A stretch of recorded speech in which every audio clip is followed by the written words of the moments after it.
යාත්‍රා දහම් සාකච්ඡා වැඩසටහන ආරම්භ කිරීමට අපි සූදානම් වෙන්නේ.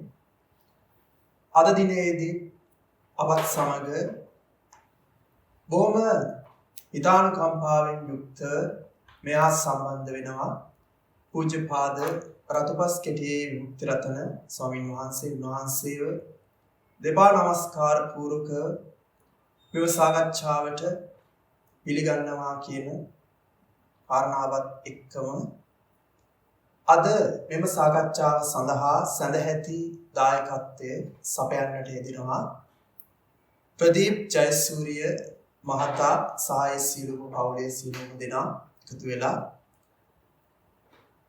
අද දවසේදීත් අපි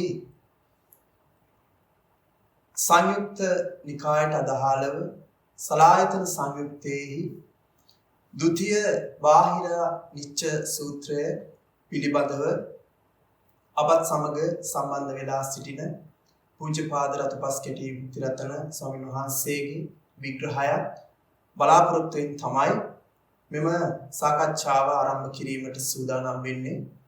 බුදුරජාණන් වහන්සේ බාහිර පිළිබඳ විග්‍රහ කරනකොට බාහිර ආයතන පිළිබඳව පෙන්වනවා රූප, ශබ්ද, ගන්ධ, රස, ස්පර්ශ සහ ධම්ම විදිහට සලායතනික අත්දැකීමක් විදිහට බාහිර අභ්‍යන්තර කියන ભેදය විස්තර වෙනකොට ඒ පිළිබඳව පැහැදිලිව අපිට දැන කියා ගන්න පුළුවන්කම තියෙනවා. ඒ වගේම තමයි මේ සූත්‍රයට අදාළව ගත්තොතින් බුදුරජාණන් වහන්සේ රූප, ශබ්ද, ගන්ධ, රස, ස්පර්ශ කියන මේ බාහිර ආයතන පිළිබඳ බාහිර කියන ස්වභාවය පිළිබඳව විස්තරයක් කරනවා. බුදුරජාණන් වහන්සේ මේ සූත්‍රයේදී පෙන්වලා දෙනවා රූපං භික්ඛවේ අනිච්චා අතීතානාගතා කෝපන වාදෝ පච්චුප්පන්නානං ඒවං පස්සං භික්ඛවේ සුතා අරිය ශාවකෝ අතීතේසු පච්චුප්පන්නානං ඒවං පස්සං භික්ඛවේ සුතා ආර්ය ශාවකෝ අතීතේසු රූපේසු අනපේකෝ හෝති අනාගතේ රූපේ අභිනන්දති පච්චුප්පන්නං රූපං නිබ්බිදාය විරාගාය නිරෝධාය පටිපන්නෝ හෝති. ඒ වගේම සද්දා, ගන්ධා, රස, පොට්ටබ්බා ධම්මා අනිත්‍ය අතීතානාගතාකෝ පනවාදෝ පච්චුප්පන්නානං ඒවං පස්සං භික්ඛවේ සුත්වා ආර්ය ශාවකෝ අතීතේසු ධම්මෝ අනපේකෝ හෝති අනාගතේ ධම්මෝ අනබිනන්දති පච්චුප්පානං නානං ධම්මානං නිබ්බිදාය විරාගාය නිරෝධාය පටිපන්නෝ හෝති. ඒ පිළිබඳව විග්‍රහය ගත්තොතින් මහණෙනි අතීත අනාගත රූප අනිසය පවත්වා රූප පිළිබඳව කිනම් කතාවක් මහණෙනි මෙසේ දක්නා බහුශ්‍රුත ආර්ය ශාවකයා අතීත රූපෙහි නිරපේක්ෂ වේ අනාගත රූප නොපතයි පවත්නා රූපෙහි කලකිරීම පිණිස නොයල්ම පිණිස නිරෝධය පිණිස පිළිපන්නේ වේ. ඒ වගේම ශබ්ද, ගන්ධ, රස, ස්පර්ශ, පහස, ධම්ම කියන ස්වභාවයත් අතීත අනාගත දහම් අනිසය පවත්නා දහම් පිළිබඳ කවර කතාද මහණෙනි අනාගත දහම් නොපතයි පවත්නා දහම් කලකිරීමට නොයල්මට නිරෝධයට පිළිපන්නේ වේ කියලා මේ සූත්‍රයේ විග්‍රහ වෙනවා. එමනම් මේ සූත්‍රයට අදාළව බාහිර කියන අන්තය පිළිබඳව තමයි මෙතන විග්‍රහයක් කරලා තියෙන්නේ. අවසරයි අපේ හාමුදුරනේ මේ විග්‍රහයට අදාළව මේ සූත්‍රයට අදාළව අපි කොහොමද බාහිර ය පිළිබඳව අනිච්ච කොහොමද අපි වටහා ගන්නේ කියන කාරණාව අපිට බොහොම අනුකම්පාවෙන් යුක්තව වහන්සේ විග්‍රහ කරන දෙමින් ඉන්නවා. හොඳයි හැම දිනාටම තෙරුවන් සරණ ප්‍රාර්ථනා කරනවා. අපේ අද දවසේ මේ සූත්‍ර දේශනාවට අදාළව බාහිර රූප, ශබ්ද, ගන්ධ, රස, ස්පර්ශ ධර්මයන්ගේ අනිත්‍ය ස්වභාවය කතා කරනකොට අතීත, අනාගත, වර්තමාන විදිහට තුන් කාලාත්‍රයකට මේ රූපයන් වෙන් කරගෙන මේ සූත්‍ර දේශනාවේ අපිට විග්‍රහය සිද්ධ කරනවා. අතීතයේ යන් රූපයක් වේද, සද්දයක් වේද, ගන්ධයක් වේද, රසයක් වේද, ස්පර්ශයක් වේද, ඒ සියල්ල අනිත්‍ය රූප වශයෙන් දැකලා ඒ රූපයේ ස්වභාවය අවබෝධ කර ගැනීමත්, අනාගත රූපයන්හි අනිත්‍ය ස්වභාවය අවබෝධ කර ගනිමින් අතීත අනාගත රූපයන්ගේ ස්වභාවය දකිමින් වර්තමානයේ තුල රූපයේ අනිත්‍යතාවය මනාකොට වටහාගෙන විරාගයේ පිණිස, නිරෝධයේ පිණිස, නොයල්ම පිණිස සිද්ධ කළ යුත්ත ආකාරය. මෙතනදී වැදගත්ම දේ තමයි අපිට රූපයේ, සද්දේ, ගන්ධයේ, රසයේ, ස්පර්ශයේ අනිත්‍ය කියලා කිව්වට පස්සේ අපිට ඔළුවට එන්න එකපාරටම පවතින තියෙන රූපයක අනිත්‍යය කියන්නේ පවතින රූපයක අනිත්‍ය කොහොමද බලන්නේ? පවතින සද්දයක, පවතින ගන්ධයක, පවතින රසයක, පවතින ස්පර්ශයක අනිත්‍ය බලන විදිහ තමයි අපේ මතකයට මෙනි වෙලා ඉන්නේ. එහෙම කියන්න හේතුව තමයි ලෝක සත්‍යය හිතන්නේ රූප, සද්ද, ගන්ධ, රස, ස්පර්ශ ධර්මයන් මේ ලෝකේ පවතිනවා. අපි හොඳට මතක තියාගන්න ඕන පවතිනවා කියනකොටම අප වැටලා ඉවරයි සාස්ෘත දෘෂ්ටියට. බුදුරජාණන් වහන්සේ රූප, සද්ද, ගන්ධ, රස, ස්පර්ශ ධර්මයන් කිසිම කලක පවතින ධර්ම විදියට, තියෙන ධර්ම විදියට විග්‍රහ කරන්නේ නැහැ. එසේ විස්තර නොකරන, එසේ විග්‍රහ නොකරන ධර්මයක් අපි විසින් තියෙන පවතින ධර්මයක් විදියට දරා ගැනීමම ඒක මහ දෘෂ්ටියක් වෙනවා. එහෙම දරාගත් රූපය පිළිබඳව අපිට අනිත්‍ය දකින්න නම් දකින්න පුළුවන්කම තියෙන්නේ নিরপেক্ষව නෙවෙයි සාපේක්ෂව. මෙතන පැහැදිලිවම අපිට විග්‍රහ කරනවා රූපයේ, සද්දේ, ගන්ධේ, රසේ, ස්පර්ශේ নিরপেক্ষ වෙන්න ඕන. කියන්නේ අතීත රූපය নিরপেক্ষව අපි දකින්න උවමනයි. තර নিরপেক্ষව දකින්න බෑ අපිට කවදාකවත් තියෙන රූපයක් කරගෙන අනිත්‍ය බලනකොට සාපේක්ෂව බලන්න වෙන්නේ. ඇයි ඊයේ තිබ්බ රූපේ අද වෙනකොට වෙනස් වෙලා. ඊට අවුරුදු ගානකට තිබ්බ රූපේ අද වෙනකොට වෙනස් වෙලා. ඊයේ පැවතිච්ච රූපය, සද්දේ, ගන්ධේ, රසේ, ස්පර්ශේ වෙනස් වෙලා. මීට මොහොතකට පෙර ඇහිච්ච ශබ්දය දැන් නැති වෙලා අනිත්‍ය වෙලා ගිහින්. මීට මොහොතකට පෙර ඇහිච්ච ගන්ධය නැති වෙලා අනිත්‍ය වෙලා ගිහින්. මේ විදිහට තමයි අපි මීට මොහොතකට පෙර මීට මෙහෙම තිබුණා දැන් මෙහෙම වෙලානේ. කලින් මෙහෙම තිබුණා දැන් මේ தත්ත්වයටපත් වෙලා. කාලයක් පනවගෙන තමයි අපි අනිත්‍ය දකින්නේ. කාලය පනවනවා කියන්නේම කාලේ සාපේක්ෂ වාදයක්. කාලය කියන්නේ සම්පූර්ණයෙන්ම සාපේක්ෂ වාදයක්. ඇයි? මීළඟ තප්පරයට පෙර තමයි දැන් තප්පරය. මීට කලින් මොහොතට කලින් තමයි දැන් මොහොත කතා කරන්නේ. එතකොට අපි හොඳට කල්පනා කරගන්න ඕන අපි කාලය නිතරම පනව ගන්නවා කියන්නේම කාලය පනවන්නේ සාපේක්ෂයි. ඒ කියන්නේ අතීතයට සාපේක්ෂව වර්තමානයේ බලබලා ඒක අතීතයට යවයවා යමක් පනවන්නේද අපි ඒකට කියනවා කාලයේ පැනවීම කියලා. ඒතර අපිට පැහැදිලි එමනම් සාපේක්ෂ වාදය කියන්නේ කාලයට නමක් තව විදිහකට ගත්තොත්. කාලයට නමක් තමයි සාපේක්ෂ වාදය. එහෙනම් සාපේක්ෂ වාදීව අනිත්‍ය දැකීම බුදුදහම නෙවෙයි. අපි අනිත්‍ය දකින්න ඕනේ හේතුඵලවාදීව, සාපේක්ෂවාදීව නෙවෙයි.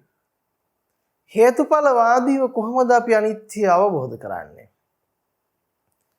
හේතුඵලවාදය කියලා කියන්නේ මේ ඇති කල්ලි මේ වේ, මේ උපදීමෙන් මේ උපදී, මේ නැති කල්ලි මේ නොවේ, මේ නූපදීමෙන් මේ නූපදී. ඉමස්මින් සති ඉදන් හෝති, ඉමස්ස උප්පාදා ඉදන් උප්පජ්ජති, ඉමස්මින් අසති ඉදන් නොහෝති, ඉමස්ස නිරෝධා ඉදන් නිරුජ්ජති. මේක තමයි ධර්මතාවය. මේ ධර්මයට අනුකූලව අපි අනිත්‍ය දකින්න ඕන නම් අපිට පැහැදිලි වෙනවා මේ ඇති කල්ලි මේ උපදීමෙන් මේ උපදී කියනකොට සම්පූර්ණ කතා කරන වර්තමානයක් ගැන. වර්තමානයක් ගැන කතා කරන්නේ. ඒකට හේතුව මේ කියන වචන දෙක පාවිච්චි කරලා තියෙනවා මිසක් ඒක නිසා මේක වෙනවා කියලා නෑ. අතීතයේ තිබ්බ නිසා දැන් දිරනවා කියලා නෑ. අතීතයේ තිබ්බ නිසා මේක විනාශ වෙනවා කියලා නෑ. අතීතයේ තිබ්බ එක දැන් විනාශ වෙලා කියන එක ඒක නිසා මේක වුණා කියන තැනකටපත් වෙනවානේ. ඒක තිබිච්ච නිසායි අපිට මේ දැන් අනිත්‍ය දැන් මේ වෙලාවේ කතා කරන්න පුළුවන්කම තියෙන්නේ වගේ එකක් තමයි අපි ලෝකයේ ඉඳලා ගලපනකොට ගලපන්නේ. නිතර මේක සාපේක්ෂවාදී බව අපි මතක තියාගන්න උවමනයි. එහෙනම් අපි කොහොමද නිර්පේක්ෂව එව නැත්තම් හේතුඵල ධම තුලින් රූපය, සද්දේ, ගන්ධේ, රසේ, ස්පර්ශේහි අනිත්‍ය ස්වභාවය වටහා ගන්න. දැන් අපි නිතරම දකින්න වෙනවා අපි රූපේ කොයි විදිහටද පණවන්නේ කියලා බලමුනේ. අපි රූපේ පණවන්නේ කොහොමද? සද්දේ පණවන්නේ කොහොමද? ගන්ධේ පණවන්නේ කොහොමද? නේ? රසේ පණවන්නේ කොහොමද? ස්පර්ශේ පණවන්නේ කොහොමද? ධර්මය පණවන්නේ කොහොමද?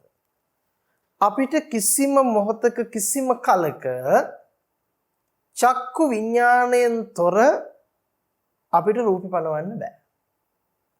ඒ වගේමයි සෝත විඥාණයෙන් තොරව අපිට සද්ද පණවන්න බෑ. ගාන විඥාණයෙන් තොරව ගන්ධය පණවන්න බෑ. දිව්‍යා විඥාණයෙන් තොරව දිව පණවන්න බෑ. කාය විඥාණයෙන් තොරව කය පණවන්න බෑ. ඒ විතරක් නෙවෙයි මනෝ විඥාණයෙන් තොරව අපිට ධම්ම පණවන්න පුළුවන් කමක් නැහැ. එතකොට අපිට පැහැදිලි වෙනවා මේවා නිත්‍ය ඒකක වශයෙන් තනියෙන් පණවීමේ හැකියාවක් නැහැ. අපිට විඥානික දැන ගැනීමකින් සිතේ දැන ගැනීමකින් තොරව මෙහෙම පහළ කිරීමක් නැහැ කොටින්ම කිව්වොත්. චක්කු විඥාන සිතින් තමයි ඔබ මොකක් පණවන්නේද? ඇහැ පණවන්නේ, රූපේ පණවන්නේ, දැන ගැනීම පණවන්නේ. මොකද ඇහි දැන ගැනීමත් දැන ගැනීමක් නේ. රූපේ දැන ගැනීමත් දැන ගැනීමක් නේ. ତොර ඇහි දැන ගැනීම, රූපේ දැන ගැනීම දෙකම කරලා දුන්නේ කොහෙන්ද? චක්කු විඥානේ. එතකොට ඇහි දැන ගැනීම, රූපේ දැන ගැනීම අසරු කරගෙන අපිට පෙනීම දැනගත්තේ කොහෙන්ද? චක්කු විඥානේ. එහෙනම් හොඳට කල්පනා කරලා බලන්න අපේ සිතෙන් ඇහැ ගැන දැනගන්නේද, රූපේ ගැන දැනගන්නේද, ඇහෙන් රූපේ පේනවා කියන ක්‍රියාවලිය දැනගන්නේද? මෙන්න මේකට කියනවා අපි චක්කු විඥානය කියලා. අපිට වෙන ක්‍රමයක් නැහැ ඇහැ ගැන රූපේ ගැන දැනගන්න. යම් කිසි කෙනෙක් කියයි අපිට දැන් මේ ඉන්න ගමන් ඇහැ ගැන දැනගන්න පුළුවන්, රූපේ ගැන දැනගන්න පුළුවන්, පෙනීම ගැන දැනගන්න පුළුවන් කියලා හිතනවනේ. ඒ හිතන එකට අපි කියනවා ඇත්තටම විඥාන මට්ටම. ඒක තමයි මඤ්ඤණාව. කොටින්ම කිව්වොත් මඤ්ඤණාව කියලා කියන්නේ සිතා ගැනීමනේ. සිතා ගැනීම. එහෙනම් අපි ඇහැ පිළිබඳව කරන්නේ සිතා ගැනීමක්, රූප පිළිබඳව කරන්නේ සිතා ගැනීමක්. ඇයි එහෙම කියන්නේ? ඔබේ සිතටනේ අරමුණු වෙන්නේ මේ රූපයේ පඨවි ආපෝ තේජෝ වායෝ වලින් සකස් වෙලා තියෙනවා. ඒ පඨවි ආපෝ තේජෝ වායෝ ඇසුරු කරගත්ත වර්ණයක් තියෙනවා, ගන්ධයක් තියෙනවා, රසයක් තියෙනවා, ස්පර්ශයක් තියෙනවා. ඒ පඨවි ආපෝ තේජෝ වායෝ ඇසුරු කරගත්ත වර්ණ, ගන්ධ, රස, ස්පර්ශ ටික තමයි මොකද්ද කරන්නේ? ඒ පහස තමයි අපි විඳින්නේ. ඒ රසයන් තමයි අපි විඳින්නේ, ගන්ධයන් තමයි අපි විඳින්නේ කියන දැන ගැනීම තමයි අපේ ජීවිත තුළ පවතින්නේ. නමුත් අපි ඇත්ත සැටියෙන් අවබෝධ කරගන්නට වෙනවා මේ ඒකේ තියෙන එකක් යම් කිසි කෙනෙක් විඳිනවද කියන දේ අපි ඇත්තටම අවබෝධ කරගත යුතුයි. නිත්‍ය වශයෙන්, ස්ථිර වශයෙන් පවතින රූපයක් ඉන්න පුජ්‍යලයක් විඳිනවද කියන එක අවබෝධ වුණොත් අපිට රූපේ අනිත්‍ය අවබෝධ වෙනවා. රූපේ අනිත්‍ය අවබෝධ වෙනවා. එයි එහෙම කියන්නේ. සද්දේ, ගන්ධේ, රස, ස්පර්ශේ අනිත්‍ය අපිට අවබෝධ කරගන්න පුළුවන්කම ලැබෙනවා. ඇයි අපි එහෙම කියන්නේ? දැන් මෙහෙම කල්පනා කරන්නකෝ. ඔබට කුමන දේ දැනගන්නත් ජීවිතේ චේතනාවක් ගොඩ නැගෙන්න ඕනේද නැද්ද? සිතුවිල්ලක් පහළ වෙන්න ඕනේද නැද්ද? සිතක් උපදින්න ඕනේද නැද්ද? උපදින්න ඕන. ඇයි සිතක් උපදින්න ඕන කියලා කියන්නේ? සිතක් ඉපදීමකින් තොර සිතුවිල්ලක් නැහැනේ. සිතක් ඉපදීමකින් තොරව සිතුවිල්ලක් නැහැ.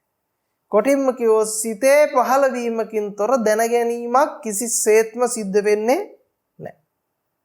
සිතේ දැනගැනීමකින් තොර කිසිම දැනගැනීමක් සිද්ධ කරන්න බෑ. සිතේ පහළ වීමෙන් තොර කිසිම දැනගැනීමක් සිද්ධ කරන්න බෑ. ඔන්න සිත පහළ වෙනකොට ඒ සිතට මොනවාද පහළ වෙන්නේ? අපි කියයි පේනවා, ඇහෙනවා නේ, දැනෙනවා, දැනගන්නවා. මේ ටික කියනවද නැද්ද? පේන දේ, ඇහෙන දේ, දැනෙන දේ, දැනගන්න දේද නැද්ද සිතට අරමුණු වෙන්නේ? සිතට අරමුණු වෙන්නේ ඒක නේ. එහෙනම් සිතට අරමුණු වන පෙනීමට අපි කියනවා චක්කු විඤ්ඤාණ. ඇහිමට කියනවා සිතට අරමුණු වන, හරි? ඒකට කියනවා අපි සෝත විඤ්ඤාණ. සිතට අරමුණු වන දැනීමට කියනවා මොකද්ද? කාය විඤ්ඤාණ. සිතට අරමුණු වන දැන ගැනීමට කියනවා මනෝ විඤ්ඤාණ. එහෙනම් සිතට මොනවාද අරමුණු වෙන්න පුළුවන්? පෙනීම, ඇහිම, දැනීම, දැන ගැනීම. එහෙනම් පේන නිසා යම් කිසි කෙනෙකුට කියන්න පුළුවන් පේන්න යමක් තියෙන නිසා තියෙන එක ඒ කෙනා විසින් අඳුනා ගැනීම සිත කියලා තමයි අපි අර්ථකථනය කරගන්නේ ගොඩක් වෙලාවට ලෝක විවහාරේ. මොකද්ද? යම් කිසි දෙයක් තියෙනවා, ඒ තියෙන දේ ඉන්න කෙනා විසින් දකිනවා. ඒ දකින අඳුන ගන්න ක්‍රියාවලිය තමයි සිත කියලා අපි කියන්න පුරුදු වෙලා ඉන්නේ. නේද? තොර යම් කිසි ශබ්දයක්, ගන්ධයක්, රසයක්, ස්පර්ශයක් ලෝකෙ තියෙනවා. ඒ තියෙන දේ පුජ්‍යලයා විසින් හඳුනා ගැනීම සිත කියලා තමයි අපි අර්ථකථනයන් ලෝකෙට දීලා තියෙන්නේ. නමුත් හොඳට මතක තියාගන්න තියෙන දේ යම් කිසි කෙනෙක් විඳිනකොට දැනගන්න එක නෙවෙයි සිත කියලා කියන්නේ. නේද? කොටින්ම කිව්වොත් ඒ තියෙන දේ ගැන ඔබට කියන්නේ කොහෙන්ද? සිතින්නේ කියන්නේ. තියෙන දේ පනවන්නේ සිතින්නේ. එතකොට තියෙන දේ පැනෙව්වේ සිතින් නම් ඉන්න කෙනා පැනෙව්වේ සිතින් නම් තියෙන දේ යම් කිසි කෙනෙක් දැනගන්න එකද සිත කියලා කියන්නේ. තියෙන දේ යම් කිසි කෙනෙක් දැනගන්න එකද සිත කියලා කියන්නේ. සිත තුලින් තියෙන බවට, කෙනෙක් ඉන්න බවට, පේන බවට පෙන්වීමද. එහෙනම් සිත විසින් තමයි අපිට මොකක් කරන්නේද? රූප, ශබ්ද, ගන්ධ, රස, ස්පර්ශ පවතින බවට මෙනෙහි කරන්නේ. ඇහැ, කන, නාසය, දිව, ශරීරය පවතින බවට මෙනෙහි කරන්නේ. ඒතර පවතින බවට මෙනෙහි කරපු දේ අපි මොකද්ද කරලා තියෙන්නේ? දෘෂ්ටියක් විදිහට දරන් ඉන්නවා. ඒ දරාගත් දෘෂ්ටිය මත පිහිටමින් ඔබ මොකද්ද කරන්නේ? මම විසින් රූප දකිනකොට සිත පහළ වෙනවා කියන තැනට බහිනවා. මම විසින් ශබ්ද අහනකොට සිත පහළ වෙනවා කියන තැනට බහිනවා. මම විසින් ගන්ධ විඳිනකොට සිත පහළ වෙනවා කියන තැනට බහිනවා. මම විසින් රසයන් විඳිනකොට සිත පහළ වෙනවා කියන තැනට බහිනවා. මම විසින් ස්පර්ශයන් විඳිනකොට සිත පහළ වෙනවා කියන තැනට අපි බහිනවා. නමුත් හොඳට මතක තියාගත යුතුයි මම විසින් ලෝකෙ දෙයක් පරිහරණය කරන බවට බහින එක මොකද්ද? සිතෙන් පනවාගත්ත පැනවිල්ලකට බහින එක. සිතින් පනවාගත්ත පැනවිල්ලකට බහින එක.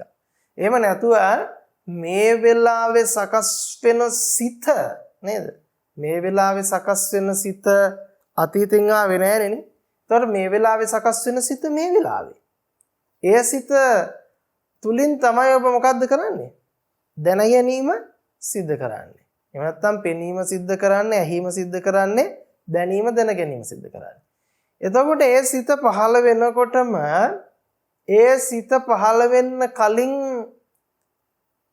ඇහැ කන නාසය දිව ශරීරයේ තිබ්බය රූප ශබ්ද ගන්ධ රස ස්පර්ශ තිබ්බය කියලා ගැනීම තමයි අපිට තියෙන සාපේක්ෂ දෘෂ්ටිය. මේ සිත පහළ වෙන්න කලිමුත් ලෝකෙ තිබ්බය කියලා ගන්නවා. මම හිටියයි කියලා ගන්නවා. නමුත් ඇත්තටම සිත පහළ වුණේ නැත්තම් ලෝකෙ තිබුණාය කලිමුත් දැන් මං ඉන්නවයි කියලා මෙනෙහි කරන්න පුළුවන්ද? පුළුවන් නේද? සිත පහළ වුණේ නැත්තම් මෙනෙහි කරන්න. පුළුවන්ද බැරිද? පුළුවන්ද? දැන් පුළුවන් නම් හරි ෂෝක් නේද? හරි නියමයි. සිත පහළ වෙන්නේ නැතුව එයාට පුළුවන්ලු සිතුවිලි මෙනෙහි කරන්න. සිත පහළ වෙන්නේ නැතුව සිතුවිලි මෙනෙහි කරන්න පුළුවන්ලු. පුළුවන් වැඩේ කරන්න. සිත පහළ වුණේ නැත්තම් සිතුවිලි දැනගන්න පුළුවන්ද? කිසිසේත්ම පුළුවන් කමක් ලැබෙන්නේ නැහැ. එහෙනම් අපි කල්පනා කළ යුතුයි සිත පහළ වුණාට පස්සේ තමයි ඒ සිතින් ඔබට මඤ්ඤණාව මෙනෙහි කරන්නේ. මීට කලින් ඉඳලා ලෝකෙ තිබුණා, මීට කලින් ඉඳලා උඹ හිටියා. දැන් ඔබට පේන්නේ කියලා. එහෙමනේ. එහෙනම් අපි කල්පනා කරන්න ඕන කලින් ඉඳලා ලෝකෙ තිබිලා, කලින් ඉඳලා මං ඉඳලා ඒ හිටපු මට දැමුත් ලෝකේ පේනවා කලින් තිබ්බ කියන එක සම්පූර්ණයෙන්ම සාපේක්ෂවාදයක්. මොකද්ද? සාපේක්ෂවාදයක්. එහෙනම් බුදුදහම අපිට සාපේක්ෂවාදය තුල අවබෝධ කරගන්න බෑ. සාපේක්ෂ දෘෂ්ටියක් තුල බැහැගෙන බුදුදහම අවබෝධ කරගන්න පුළුවන් කමක් නැහැ. අපි එහෙනම් මේ සාපේක්ෂවාදයෙන්, සාපේක්ෂ දෘෂ්ටියෙන් ගැලවිලා, ඒ සාපේක්ෂ දෘෂ්ටියෙන් තොරව මේ ධර්මපරයය අවබෝධ කරගන්න ඕන. සාපේක්ෂ දෘෂ්ටියෙන් තොරව මේක අවබෝධ කරගන්න ඕන. එහෙනම් කොහොමද අපි নিরপেক্ষ වෙන්නේ? අපි කොහොමද নিরপেক্ষ වෙන්නේ? අපි පැහැදිලිවම මෙතනදී දැනගන්නවා අතීත රූපය මුණ ගැහෙනවා නම් මුණ ගැහෙන්නේම කොහෙටද? සාපේක්ෂ දෘෂ්ටියටද නැද්ද? දෘෂ්ටියටද නැද්ද? කලින් ඉඳලා පැවතිච්ච රූපයක් කියලා මුණ ගැහෙන්නේම සාපේක්ෂ දෘෂ්ටියට. එහෙනම් සාපේක්ෂ දෘෂ්ටිය ඇතුලේ අනිත්‍ය බැලීම ධර්ම අවබෝධය නෙමෙයි. අපිට ඒ දෘෂ්ටිය ඇතුලේ ඒක බලලා කවදාකවත් අනිත්‍ය වටහා ගන්නට බෑ. සක්කාය දිට්ඨිය දුරු කර ගන්නට බෑ.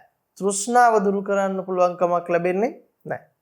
අපි ඒක අවබෝධ කරගත යුතුයි. එහෙනම් අපිට බුදුරජාණන් වහන්සේ නිතරම පෙන්වන්නේ ඇහැ උපදින සුළුයි. රූපය උපදින සුළුයි. චක්කු විඥාණය උපදින සුළුයි. ඒ කියන්නේ මේ සමුදය ධර්ම. ඇහැ සමුදය ධර්මයි, රූපය සමුදය ධර්මයි, චක්කු විඥාණය සමුදය ධර්මයි. එතකොට මේ ඇහැ රූපේ චක්කු විඥානේ මේ වෙලාවේ හට ගැනීමක් පවතින්නේද? ඒ හට ගැනීම පවතින්නේ, මේ හට ගැනීම ප්‍රකාශ කරන්නේම තනියෙන්ද? නෑ. තනියෙන් ඇහැ තිබුණු බවට හෝ රූපේ තිබුණු බවට හෝ තිබුණු රූපෙන් තිබුණු රූපය ඇහැ විසින් දැකලා චක්කු විඥානය පහළ කරගත්ත කියන්නේ. මොකද රූපය අපි හොඳට මතක තියාගන්න ඕන අනිත්‍ය ධර්මයක්. ඒක නිට්ටය ධර්මයක් නෙවෙයි. එහෙනම් මේ වෙලාවේ හටගන්න සිතින් තමයි මොකද්ද? රූපේ පිළිබඳව මෙනෙහි කරන්නේ.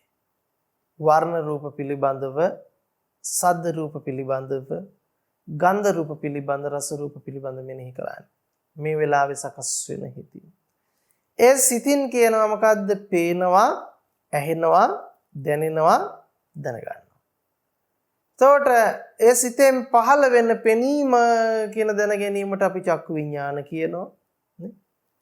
ඊට පස්සේ ඇහෙනවා කියන දැන ගැනීමට සෝත විඥාන කියනවා. දැනෙනවා කියන දැන ගැනීමට අපි මොකද කියන්නේ? ගාන විඥාන, දිව්‍යා විඥාන, කාය විඥාන. දැනගන්නවා කියන සිතට අපි කියනවා මනෝ විඥාන. එහෙනම් ওই ටික තමයි තියෙන්නේ.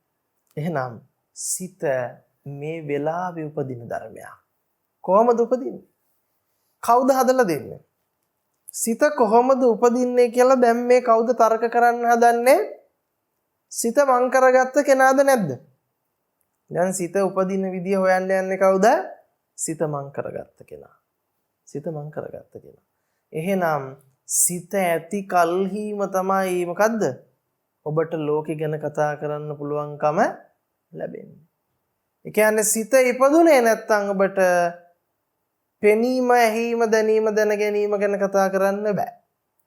පෙනීම, ඇහිීම, දැනීම, දැන ගැනීම කතා කරන්නේ නැතුව රූප, ශබ්ද, ගන්ධ, රස, ස්පර්ශ ගැන කතා කරන්න බෑ.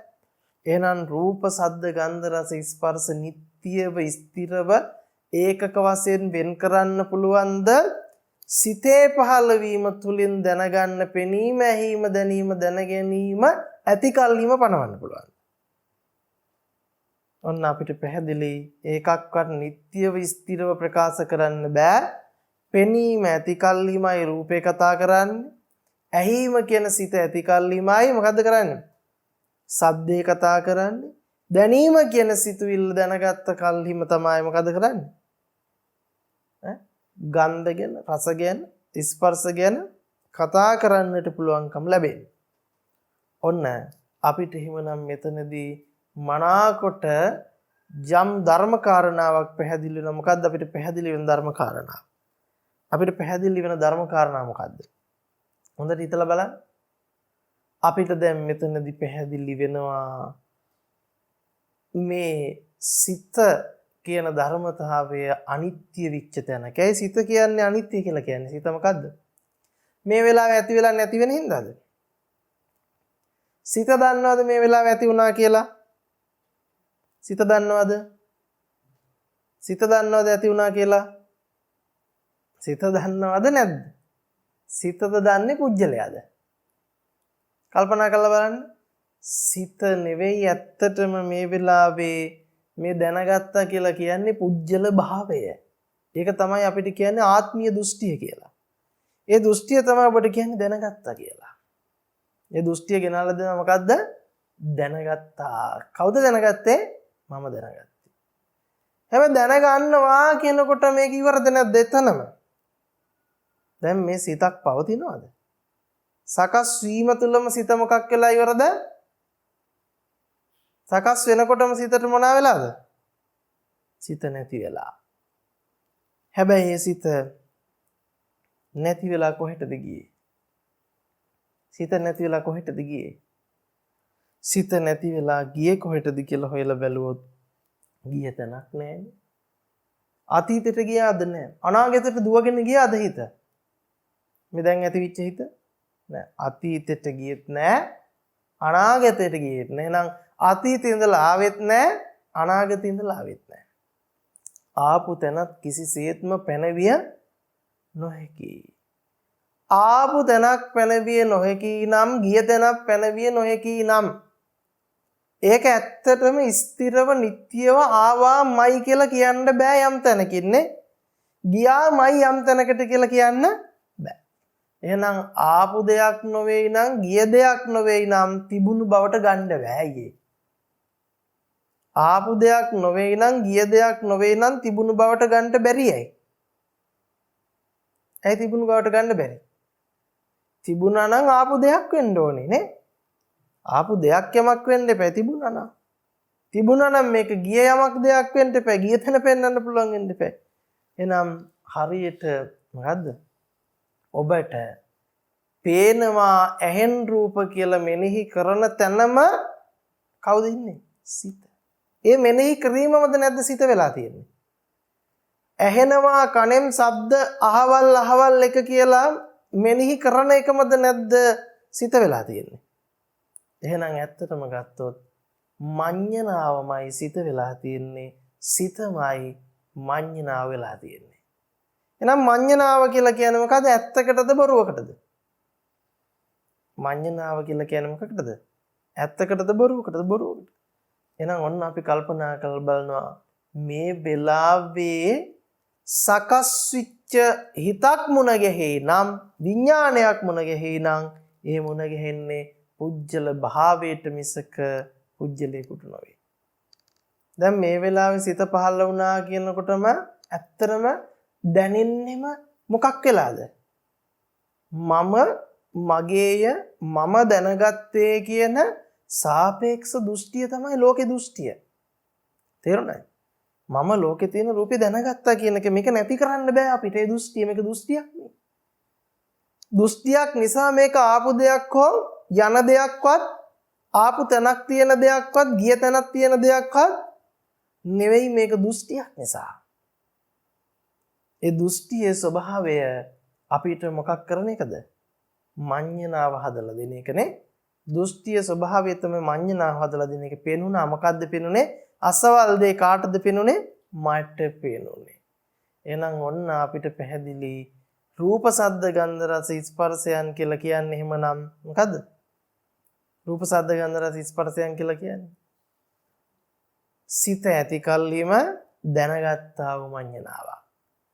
මඤ්ඤණාව ඇති කල්හිම දැනගත්තා වූ සිත. මේක තමයි විඥාන පත්‍යා නාම රූපං නාම රූප පත්‍යා විඥානං කියන ධර්මතාවය යෙදෙන තැන. ධර්මතාවය යෙදෙන තැන. එහෙනම් අපිට පැහැදිලි එහෙමනම් මේ සිත සකස් වෙච්ච තැන මොකද්ද? අපිට රූප සද්ද ගන්ධ රස ස්පර්ශ ගැන කතා කරන්න අවස්ථාව යෙදෙනවා. නමුත් ඒ සිත අපි සකස් වෙනකොටම මොකක් කියනවද? නැති වෙනවා කියලා කියනවා. නමුත් නැති වෙච්ච තැනක් හොයාගෙන ඉන්න බෑ. එහෙනම් අපිට ඒක නිට්ටියව ස්ථිරව සකස් වුණු ධර්මයක් බවට පෙන්වන්න බෑ. දෙයක් යමක් කියන්න බෑ. එහෙනම් දෙයක් යමක් විදිහට ප්‍රකාශ කළ නොහැකි නම් ඒක අනිත්‍ය වූ ධර්මයක්. මොකද්ද? අනිත්‍ය වූ ධර්මයක්. එහෙනම් මේ අනිත්‍ය වූ ධර්මයක් විදිහට අපි මෙන්න මේ විදිහටයි රූපේ අනිත්‍ය අපි දකින්නේ.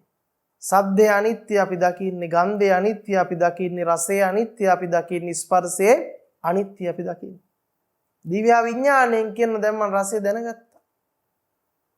ඊට පස්සේ කියනවා පැණි රහ පනවනවා, තිත්ත රහ පනවනවා. එහෙනම් සිත ඇතිකල් මිදම නැද්ද අපිට පනවන්න පුළුවන්කම තියෙන රසය ගැන? හිත පහළ වුණ නැත්නම් රසය දැනගන්න පුළුවන්. ඔන්න ඔය විදිහට අපි බලමු අපිට තේරෙන එහෙමනම් අතීතයේ යම් රූපයක් පැවතුනාද අතීතය ගැන සම්පූර්ණයෙන්ම කියන්නේ මේ දැන් සකස් වෙච්ච හිතෙන් මිසක අනාගතය ගැන කියන්නේ මේ දැන් සකස් වෙච්ච හිතින් මිසක අතීතය කතා කරනවා නම් කතා කරන්නේ සාපේක්ෂවාදයක් තුළ. ඔන්න අතීත රූප සද්ද ගන්ධ රස ස්පර්ශයන් කෙරෙහි නිරපේක්ෂ වෙනවා. එයා දන්නවා මොකද්ද? අතීතේ කතා කළොත් කතා කරන්නේ මොකක් මත පදනම් වෙලාද? සාපේක්ෂවාදයේ මත පදනම් වෙලා. නිරපේක්ෂ සත්‍යය තුල අනිත්‍ය දකින්නකොට එයා දකින්නේ රූපේ මොකද්ද? නිරෝධය දකින්නවා. ඇයි? එයා දකින්නවා අතීතය ගැන ප්‍රකාශ කළ නොහැකිමයි. අතීතය ගැන මඤ්ඤණා කරන්නේ දැන් සකස් වෙච්ච හිතෙන් මිසක නැවත අතීතය අල්ලන්න බෑ. අතීතයකට යන්න බෑ. මේ වෙලාවේ සිද්ධ කරපු මඤ්ඤණාවක් විතරයි අතීතය. එහෙනම් අතීතය සකස් වෙලාම නැති අතීතයට යන්නම බැරි. අතීතයට ගමන් කරන්නටම බැරි බව පැහැදිලි. මේ වෙලාවේ සකස් වෙච්ච හිත ඇතුළට රිංගගෙන කරගත්ත මඤ්ඤණාවක් බව පැහැදිලි. එතකොට යා සාපේක්ෂත්වයෙන් මිදලා අතීත රූපේ ගැන මොකක් වෙනවද? නිරපේක්ෂව දකින්න පටන් ගන්නවා. එතකොට යා අනාගත රූපේ අල්ලන්නේ නැහැයි. අනාගත රූපේ කියලා කියන්නේ මොකද්ද? අනාගත රූපයක් ගැන කතා කරන්නටම බෑයි. අනාගතේ මෙහෙම වෙනවා කියලා මඤ්ඤණාවක් කරන්න පමණයි පුළුවන්කම තියෙන්නේ. අන්න වර්තමානයේ තුල නුවණින් බලනකොට යට හම්බ වෙනවා වර්තමානයේ සකස් වෙන සිත ඇසුරු කරගෙන ඉපදිච්ච ධර්මතාවයක් රූපය කියලා කියන්නේ.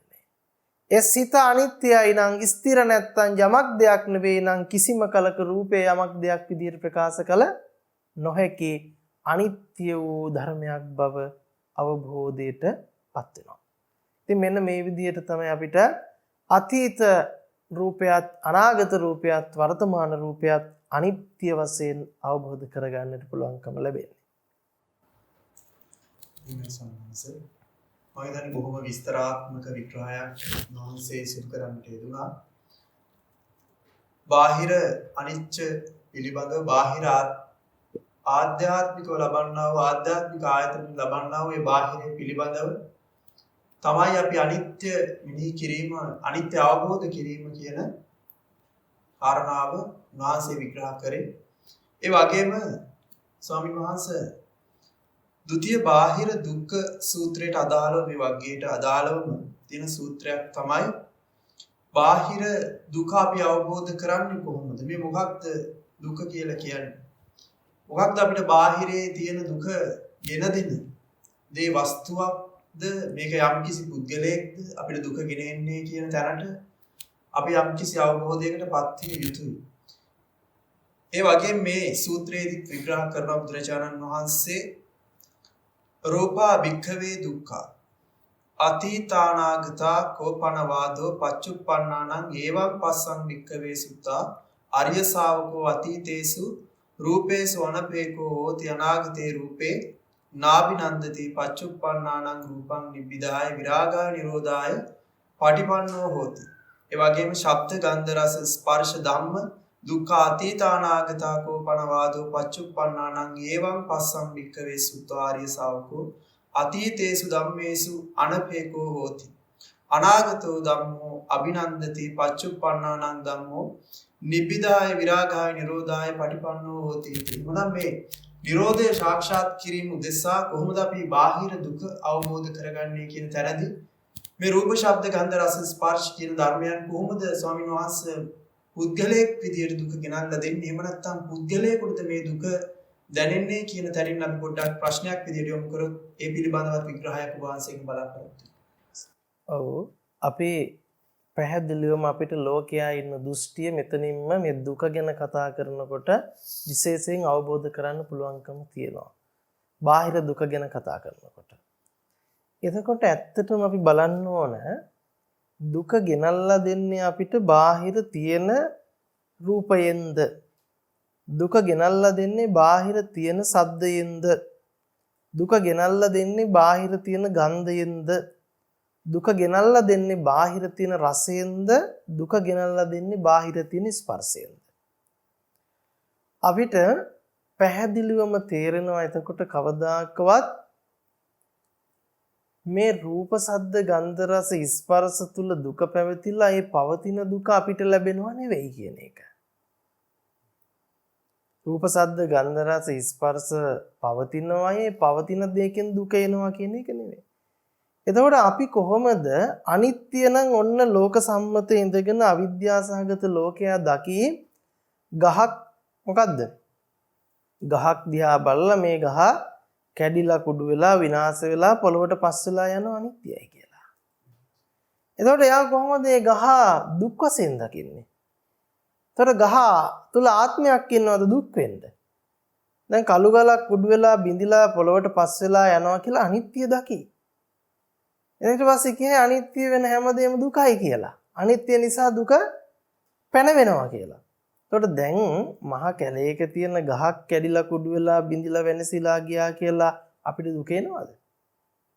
දුක පණවන්න පුළුවන්ද එතනින්? දුක පණවන්න බෑ. එහෙනම් පැහැදිලිවම අපි මතක තියාගන්න ඕන මෙතනදී දුක කියන දේ නිතරම කතා කරන්නේ Tamanට සාපේක්ෂව. දුක කියන දේ නිතරම කතා කරන්නේ Tamanට සාපේක්ෂව. ඒ කියන්නේ මගේ විච්ච රූපයක් තියෙනවා නම්, මගේ විච්ච ශබ්දයක් තියෙනවා නම්, මගේ විච්ච ගන්ධයක් තියෙනවා නම්, මගේ විච්ච රසයක් තියෙනවා නම් මේ මං කරගත්ත දේ අසුරු කරගෙන තමයි ඇත්තටම මොකක් වෙන්නේද? දුක එන්නේ. ඒතර මං කරගන්නේ මොකක්ින්දද? මං කරගන්නේ මොකක්ින්දද? මං කරගන්නෙම රූප වේදනා සංඥා සංකාර විඥාන පහට අහු වෙලා. එහෙම නැත්නම් පංච උපාදානස්කන්ධයට කොටු වෙලා. එහෙනම් අපි දැන් මුලදී විග්‍රහ කරගෙන ආපු විදිහට අපිට පැහැදිලි වෙන්න ඕන තියෙන රූපයක්, තියෙන සද්දයක්, තියෙන ගන්ධයක් ගැන නෙවෙයි මේ බුදුරජාණන් වහන්සේ පෙන්වන්නේ නේද? ඔබට දුක් වෙන්න හෝ දුක් නොවි සිටින්න පුළුවන්කම තියෙන්නේ තියෙන රූප, සද්ද, ගන්ධ, රස, ස්පර්ශත් එක්කද නැද්ද? දැන් ඔබට පුළුවන්කම තියෙයි තියෙන රූපයක් තියෙනවා අය. ඒ තියෙන රූපය වෙනස් වෙනවා. සමහර රූප වෙනස් වෙනකොට මොකක් වෙනවද? දුක එන්නේ නැහැ. සමහර රූප වෙනස් වෙනකොට දුක එනවා. තියෙන රූපේ මත පදනම් වෙලා නේ.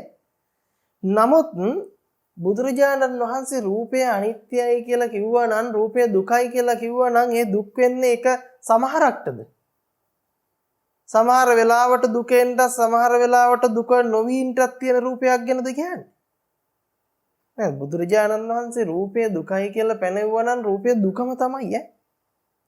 මොකද රූපය දුකයි කියලා පැනෙවුවා නම් රූපය දුකම තමයි.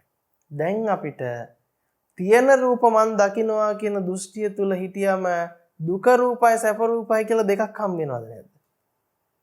දුක රූපයි සැප රූපයි කියලා දෙකක් හම්බ වෙනවමද නැද්ද? දෙකක් හම්බ වෙනවා. දැන් ඔබට හැම රූපයකම අනිත්‍ය දුක ගෙනල්ලා දෙන්නේ නැහැ තියෙන රූප පැත්තෙන් ගත්තාම. නේ? දැන් ඔබට එහෙනම් දැන් මොකද්ද කරන්නේ? මම්මගේ කරගත්ත රූපත් එක්ක තමයි දුක එන්නේ කියලා දැන් අපි මොකද්ද කරන්නේ?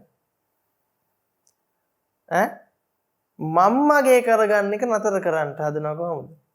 රූප කැඩෙනවා, බිඳෙනවා, වෙනසෙනවා, නැති වෙනවා මට ඕන විදිහට තියෙන ධර්මයක් නෙවෙයි.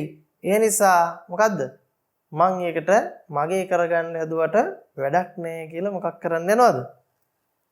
අපි නිවන් දකින්න හදනවා. නමුත් ඒ දුක අවබෝධ කිරීමක් නෙවෙයිනේ. එයාට තවම එතකොට සැප රූපයි දුක රූපයි කියලා දෙකක් තියෙනවා ලෝකේ නේ? ඒ තියෙන රූප දෙක පනවගෙන එකක් ඇසුරු කරගෙන දුක්සහගත රූපය මොකද්ද? දුක්සහගත රූපය වැඩක් නැහැ කියලා දැකලා ඒකත් එක්ක සම්බන්ධතාවය කඩා ගන්නටයි හදන්නේ. ඒක කරන්නේ සක්කාය දිට්ඨිය තුළ. නමුත් භාග්‍යවතුන් වහන්සේ රූපය දුකයි, සද්දේ දුකයි, ගන්ධය දුකයි, රසය දුකයි, ස්පර්ශය දුකයි කියලා පෙනෙවනම් පෙනෙවම තමයි ඒක දුකම තමයි. නේද? ඒක දුකම තමයි. නමුත් අවිද්‍යා සහගත ලෝකයට මොකක් වෙනවද? මොකක් වෙනවද? සැප සහගත රූපයි, දුක් සහගත රූපයි කියන දෙපැත්තම හම්බෙලා එයාට දුකේ සමුදය හම්බ වෙනවයි. දුක් සහගත රූපයට හම්බ වෙනවා. එයාට සැපේ සමුදය හම්බ වෙනවා. හැබැයි මේ සැපේ සමුදයයි දුකේ සමුදයයි කියන තැන ප්‍රඥාවෙන් නුවණෙන් බලන කෙනා දකිනවා මොකද්ද? අවිද්‍යාවට හම්බෙන දෘෂ්ටි දෙකක් විතරයි. මොකද්ද? අවිද්‍යාවට හම්බෙන දෘෂ්ටි දෙකක් විතරයි. මේ රූප වේදනා සංඥා සංකාර විඥාන පහේ අධ්‍යක්ීම. මේක තනිකරම රූපේ ඇති බවට, වේදනාව ඇති බවට, සංඥාව ඇති බවට, සංකාරය ඇති බවට, විඥානය ඇති බවට මමත්වෙන් දරාගත් දෘෂ්ටියට තමයි ලෝකේ දුක් සහගත රූප සමුදය වෙන්නේ නේ. සැප සහගත රූප සමුදය වෙන්නේ. එහෙනම් එයා දකිනවා මේ සැප සහගත වුණත් දුස්සහගත වුණත් එහෙම වෙනවා නම් වෙන්නේ ලෝකයට රූපයක් පවතිනවා කියන තැන ඉඳලා. රූපයක් පවතිනවා කියන තැන ඉඳලා.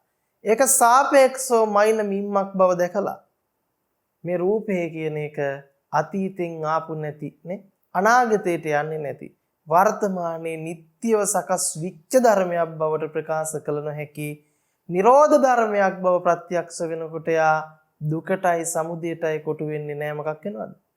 දුක සමුදය කියන කාරණාවේ මිරිඟු සහගත ස්වභාවය දකිලා දුක්ඛ නිරෝධයත් නිරෝධගාමිනී පටිපදාව සාක්ෂාත් කරනවා. එතකොට අතීත රූපයකට බැහැ ගන්නට විදිහක් නැහැ. අනාගත රූපයකට බැහැ ගන්නට විදිහක් නැහැ. වර්තමානයේ ඇත්ත දකිනවා. අතීතේ පනවන්නේම සාපේක්ෂව බව දකිමින් අතීත රූප සද්ද ගන්ධ රස ස්පර්ශ කිරේ නිරපේක්ෂ වෙනවා. අනාගතය කියන එක මහා විහිළු සහගත බොරුවක් බව දකිමින් අනාගත රූපයක් පතන්නේ නැයි.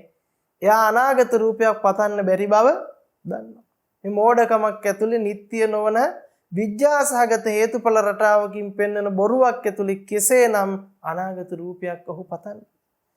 එහෙනම් අතීතයේ කෙරෙහි නිරපේක්ෂ වෙමින් අනාගතය නොපතමින් වර්තමානයේ තුල නිරෝධයේ පිණිස, නොයල්ම පිණිස, නිබ්බිධාව පිණිස ප්‍රඥාවෙන් යුක්තව කටයුතු කරනවා. මෙන්න මේ විදිහට තමයි ඔහු දුක අවබෝධයටපත් වෙන්නේ. එහෙමයි සර්ණන්සේ. ඒ වගේම බුදුරජාණන් වහන්සේ බාහිර දුක ඒ විදිහට විග්‍රහ කරනකොට බාහිර අනත්ත් සූත්‍රයේ ဒုတိ ය බාහිර අනත්ත් සූත්‍ර විග්‍රහය තුලද බුදුරජාණන් වහන්සේ පෙන්වන ස්වාමීන් වහන්සේ රූපම් භික්ඛවේ අනත්තා අතීතානාගතා කෝපනවාදෝ පච්චුප්පන්නානං ඒවං පස්සම් භික්ඛවේ සුත්තාරිය ශාවක. අතීතේසු රූපේසු අඩපේකෝ හෝති අනාගතේ රූපේ අභිනන්දති පච්චුප්පන්නානං රූපානං නිබ්බිදාය විරාගාය නිරෝධාය පටිපන්නෝ හෝති කියන විධාන න්‍යාය පෙන්වනවා. ඇස කන නාසය දිවකය මන කියන ස්වභාවයන් වගේම එයින් ලබන්නා වූ බාහිර වූ අත්දැකීම් විදිහට බාහිර රූප ශබ්ද ගන්ධ ස්පර්ශ ධම්ම කියන ස්වභාවයන්ගේ අනාත්මය අපි කොහොමද අවබෝධ කරන්නේ කියනකොට එහි අර්ථය බුදුරජාණන් වහන්සේ පෙන්වනවා මහණෙනි අතීත අනාගත රූප අනාත්මයි පවත්නා රූපෙහි කවර කතාද? මහණෙනි මෙසේ දක්නා බහුශ්‍රුත අරිය ශ්‍රාවකයා ඉකුත් රූපෙහි নিরপেক্ষ වේ. නොබැවිනි රූප නොපතයි. පවත්නා රූපෙහි කලකිරීම පිණිස නොයල්ම පිණිස නිරෝධය පිණිස පිළිපන්නේ වෙයි කියලා. ඒ වගේම ශබ්ද ගන්ධ රස ස්පර්ශයන්හි নিরপেক্ষ ඥානයකට අවබෝධයකට පැමිණෙනවා කියලා බුදුරජාණන් වහන්සේ මේ සූත්‍රයේදී පැහැදිලි කරනවා. මොනවා කොහොම ස්වාමීන් වහන්සේ මේක බාහිර අපි කොහොමද අනාත්ම විදියට දකින්නේ? ඔව් බොහොම අපිට මෙතන වැදගත් වචනයක් එනවා පවත්නා රූපෙහි කියලා. ඒතර යම්කිසි කෙනෙක් මේ පවත්නා රූපෙහි කියනකොට හිතෙන්න පුළුවන් බුදුරජාණන් වහන්සේත් පවත්නා රූපය ගැන පෙන්වලා දීලා තියෙනවා කියලා. නමුත් මෙතන පෙන්වන්නේ පවත්නා රූපෙහි විරාගයේ පිණිස නේද? පවත්නා රූපෙහි නොයල්ම පිණිස. පවත්නා රූපෙහි නිරෝධයේ පිණිස. ඔන්න අපිට වචනය මොකද්ද? විරාගයේ පිණිස, නොයල්ම පිණිස, නිරෝධයේ පිණිස. එහෙනම් පවත්නා රූපය කියලා ගන්නෙම කවුද? අවිද්‍යා සහගත ලෝකයා. නේද? එහෙනම් අපිට පැහැදිලි මෙතන මේ පැහැදිලිවම පෙන්වන්නේ රූපේ නොහට ගැනීම ගැන කියලා. ඒතර පවත්නා රූපය කියන එක අරන් කෙනෙකු තර්ක කරන්නට පුළුවන් මේ බුදුරජාණන් වහන්සේ අපිට පවතිනා රූපයක තමයි මොකක් කරන්න කිව්වේද? නොයල්ම පිණිස, විරාගයේ පිණිස, නිරෝධයේ පිණිස කටයුතු කරන්න කිව්වේ කියලා. එහෙනම් අපිට හොඳටම පැහැදිලි පවත්නා රූපයක නිරෝධය කියනකොටම මොකද්ද? පවතිනවා කියලා ලෝක සත්වය අරගෙන ඉන්න රූපේ නිරෝධය සාක්ෂාත් කරන්න ඕන. නිරෝධය කියලා කියන්නේ අපි නිතරම සාකච්ඡා කරනවා නැති කිරීම නෙවෙයි. එහෙනම් අපිට මෙතනදී කියන්න වෙන්නේ පවත්නා රූපය මොකද්ද? නැති කරන්න තමයි මේ බුදුරජාණන් වහන්සේ දේශනා කළේ කියලා. නමුත් පවත්නා රූපේ නිරෝධය කියලා කියන්නේ ලෝක සත්‍යය පවත්නා විදිහට පවතින භවට ගත් රූපය නිරෝධය කරන්නට නේද? නිරෝධය කරන්නට කියලා කිව්වේ නොහට ගත්තා වූ ධර්මයක් බවට දකින්නට. ඒ නුවණ පහළ කරගන්නටයි අපි වර්තමානයේ තුල උත්සාහ දරන්න ඕන. එහෙනම් ඔන්න අපිට තේරෙනවා අපි අනිත්‍ය කතා කරනකොට දුක කතා කරනකොට දැන් මේ දෙකේම රූපය සකස් වෙන විදිහ කතා කරා. වර්තමානයේ සකස් වෙන සිතත් එක්කලා ඔබට ගොඩනැගෙන රූප සද්ද ගන්ධ රස ස්පර්ශයන්ගේ අත්දැකීමේ ස්වභාවය කතා කළා. ඒක අතීතයට යන්නේ නැති, අනාගතයට යන්නේත් නැති, අතීතෙන් ආපුත් නැති, අනාගතෙන් ආපුත් නැති පච්චුප්පන්නේ පෙන්වන විඥාවක් බව අපි පැහැදිලිවම මේ සාකච්ඡාව තුළ සාකච්ඡා කරන්නට යෙදුණා. එහෙනම් අපි අවබෝධ කරගත යුතුයි මේක කෙනෙක් විසින්, සත්වයක් විසින්, පුජ්‍යලයක් විසින් කරපු ධර්මයක් නෙවෙයි. එහෙනම් මෙතන ආත්මීය වශයෙන් අපිට රූපේ හෝ සද්දේ හෝ ගන්ධේ හෝ රසේ හෝ ස්පර්ශේ පනවන්න පුළුවන් කමක් නැහැ. ඇයි? නොපවතින රූපයක් නම්, නොහටගත් රූපයක් නම්, නිරෝධය විච්ච රූපයක් නම් අපිට මේක යමක් දෙයක් කෙනෙක් විදිහට පැනවිය නොහැකි කියන අනාත්මය අවබෝධ කරගන්න. එහෙනම් අනාත්මය මෙතනදී අවබෝධ කරනවා කියලා අපි අමුතු දෙයක්, අලුත් දෙයක් අවබෝධ කරනවා නෙවෙයි. යම් කිසි කෙනෙක් හිතන්න පුළුවන් අනාත්ම වාදයක් අවබෝධ කරනවා කියලා. නෑ. අනාත්මය කියලා කියන්නේ ආත්ම භාවයකින් තොරයි. මොකද්ද? ආත්ම භාවයකින් තොරයි. අපිට එහෙනම් නිට්ටියව සකස් නොවුණු ධර්මයක් නම් නැවත ඒ තුල පුජ්‍යලේ පනවන්න බෑනේ. නේ? මිරිඟුවේ වතුර නැත්තම් අපිට නැවත වතුර හිස් කරන්න බෑනේ. නිසා පුජ්‍යලයා නැති කරන්න බෑ මෙතනදීනේ. එහෙනම් අනාත්මය කියලා කියන්නේ ආත්මය නැති කිරීම නෙවෙයි. බොහෝ දෙනා වාද කරනවා බුද්ධ ශාසනයේ අනාත්මවාදයක් පනවන්නේ නැහැ, ඒක දෘෂ්ටියක්. ආත්මය නැති කිරීමක් බුද්ධ දේශනාව තුළ සිද්ධ කරන්නේ නැහැ කියලා. ඒ නිසා අනාත්ම කියන එක වැරදි. මේකේ හරිම අර්ථය මොකද්ද? අසාරයි කියලා ඉදිරිපත් කරන්න හදනවා. නමුත් අනත්ත අසාර කට්ටේන. අනත්ත අසාර කට්ටේන. අනත්ත බැවින් අසාර වේ. නේ? අනාත්ම බැවින් අසාර වේ. ඒ කියන්නේ මොකද්ද?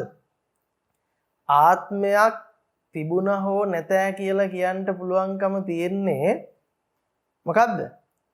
ආත්මය මත පදනම් වෙලා. ආත්මවාදයේ මත පදනම් වෙලා තමයි ආත්මයක් ඇත හෝ නැත කියන්න පුළුවන්. අනාත්මය කියලා කියන්නේ ආත්මයෙන් තොරයි. මෙතන ආත්මයක් ගැන කතා කරන්න බෑ. ආත්මයක් ගැන කතා කරන්න බෑ කියන එක යෙදෙන්නේ නැහැ. එහෙනම් ආත්මයක් ගැන කතා කරන්න බැරි තැනක ආත්මයක් ඇත නැත කියලා කතා කරලා නැති වැඩක් නෑ ඇත්තටම. එහෙනම් අනත්තාසාර කට්ටේන. ආත්මවාදයෙන් තොර තැනක වෙන කිසි සාරයක් කතා කරන්න බෑ. සාරය කතා කරන්නේම කවුද? පුජ්‍යලයා. අන්න ඒ අර්ථයෙන් මෙතන අනත්තාසාර කට්ටේන.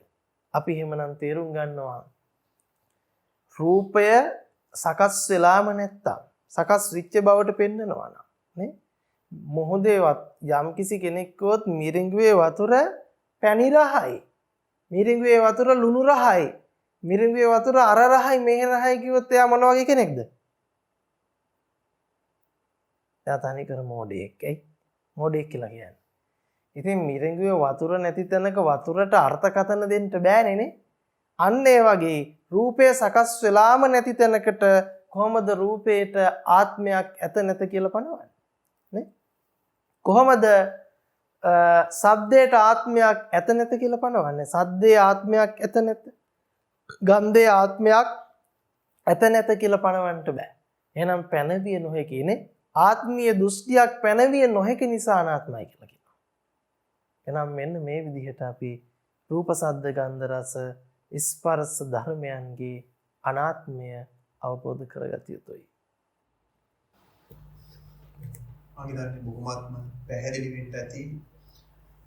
බාහිරය කොහොමද අපිට අනිච්ච වශයෙන්, දුක්ඛ වශයෙන්, අනාත්ම වශයෙන් ආත්මීය දෘෂ්ටිය බැහැර කිරීම සඳහා කොහොමද නිරෝධය සාක්ෂාත් කිරීම සඳහා බුදුරජාණන් වහන්සේගේ බුද්ධ වචනයට අනුකූලව අපි ගලපා ගන්නේ කියන කාරණාව උන්වහන්සේ බොහොමත්ම සැකෙමින් අපිට විග්‍රහ කරන්න දෙන්නේ දුන බොහොම ගැඹුරින්. උන්වහන්සේට බොහොම කෘතඥ වෙනවා මේ මොහොතේදී අපි යන අනුකම්පාවෙන් යුක්ත මේ විග්‍රහය මේ විදිහට මේ වගේ වටිනා වෙලාවක් වහන්සේ වින් කරගෙන කටයුතු කරන්න හේතුනට ඒ වගේම තමයි මේ සාකච්ඡාව සඳහා සම්බන්ධ වෙලා බොහෝ දිනෙකට ආයතන වශයෙන් අපි දරාගෙන ඉන්න සලායතනික දෘෂ්ටිය ප්‍රහීණය වීම සඳහා නිරෝධය පිණිස විරාගය පිණිස මේ පුණ්‍ය ශක්තිය එකසේ මේ බුද්ධ ශාසනය තුලදීම ධම්ම අවබෝධය පිණිසම හේතු වාසනාවක් වෙත්වා කියලා ප්‍රාර්ථනා කරනවා. ඒ වගේම තමයි අද මේ සඳහා ප්‍රධාන දායකත්වයේ දරාගෙන කටයුතු කරන්නට යෙදුනේ ප්‍රදීප් ජයසූරිය මහතා.